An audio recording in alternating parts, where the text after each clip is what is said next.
نبی کریم صلی اللہ علیہ وسلم نے فرمایا ایک بڑا گناہگار شخص قیامت کے دن اللہ کے حضور کھڑا کیا جائے گا اور فرشتے اس کا نامہ اعمال کھولیں گے تو وہ ڈرے گا، تو رب کریم فرمائے گا اسے کوئی سزا نہیں دینی، میرا ارادہ ہے، قدرت بن گیا ہے، میں اسے بغیر حساب کتاب جنت دوں گا۔ اب معافی مل گئی، جنت میں جانے لگا تو خود ہی بڑا شرمندہ ہو گیا، شرمندہ ہو کے کہنے لگا مولا مجھے تو اپنے دنوں کا بھی پتہ ہے، راتوں کا بھی، کریمہ کوئی ایسی شے نہیں اس سے معافی مل جائے تو مجھے بتا دیا جائے کہ کیا سبب بنا میری بخشش کا۔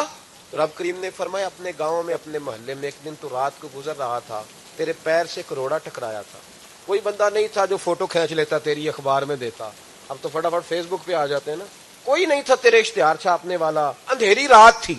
اور اس اندھیرے میں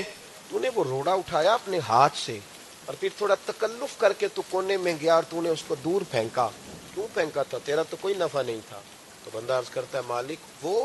میرے دل میں خیال آیا کہ میرے گاؤں میں میرے محلے میں بوڑھے بھی ہیں، بیمار بھی ہیں، عورتیں بھی ہیں، بچے بھی ہیں، اللہ میں نے ان کی خاطر وہ روڑا پھینک دیا۔ میرے محبوب فرمانے لگے رب فرمائے گا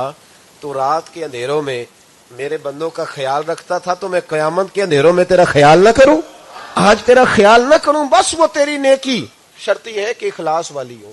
شرط یہ ہے کہ اللہ کی رضا کے لیے،